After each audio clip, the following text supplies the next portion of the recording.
In most traditional machine learning, the order of your data has no bearing on its value. If you take a standard dataset, say regional housing prices or customer demographics, and randomly shuffle all the rows, the underlying relationships survive. Time series data is entirely different. It is a sequence of measurements tied to specific timestamps. The order of the observations is the core information. If you shuffle the timeline, you completely destroy the meaning. This chart plots a baseline dataset, 5 years of monthly retail sales. We can see a steady upward macro trend as the business grows, punctuated by sharp, repeating seasonal spikes, massive peaks in December followed by summer troughs. You cannot feed this raw, chaotic timeline directly into a forecasting algorithm. Models are mathematically blind to these real-world rhythms. The data has to be translated into their specific mathematical language first. So, the first step in predicting the future is deciding how to translate the past. That forces a choice between two distinct philosophies, the classical path and the machine learning path. Classical statistical models, like ARIMA, are highly structured. They rely on strict formulas, which means they demand a mathematical property called stationarity. This graphic shows what stationarity actually means. On the left, we have a perfectly stable dataset. Its average value remains flat over time, and its fluctuations stay within a constant range. On the right, our retail data is actively failing the stationarity test. It has a rising trend, and the seasonal holiday spikes are getting wider every year. To fix this, we apply a technique called differencing. Instead of predicting the total sales, we tell the model to look at the month-to-month change.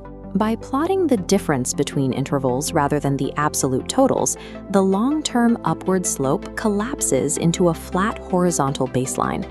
We've eliminated the trend, but a problem remains. Those seasonal holiday spikes are still uneven, growing wider and taller as the timeline progresses. We correct this by applying a logarithmic transformation. Taking the log of the values squashes that exponential growth, stabilizing the wild fluctuations. The expanding spikes are mathematically compressed into uniform, repeating waves. Our data has reached a state of perfect stationarity. The variance is stable, the mean is constant, and the unpredictable chaos has been tamed. The classical approach requires us to aggressively strip away the real-world scale and growth. By doing so, we uncover a pure, stable mathematical rhythm that the model can safely project into the future. But what if we use modern machine learning models, like XGBoost? These tree-based algorithms do not care if the data is stationary. They handle complex, non-linear relationships effortlessly. However, they suffer from sequential amnesia. They treat every single row of data as completely independent. Here is a tabular view of our raw dataset. Because machine learning models have no inherent concept of time passing, these rows have no connection to one another. We have to manually build temporal context into the dataset through a process called feature engineering. We start by creating lag features. We append new columns that explicitly tell the model what the sales were exactly 1 day ago, 7 days ago, and 365 days ago for every single row. We are placing past behavior directly next to the present measurement. Next, we add a rolling window. By calculating the average sales over the previous 30 days and adding that as its own column, we give the algorithm a mathematical sense of recent momentum. Finally, we tag the data with calendar context.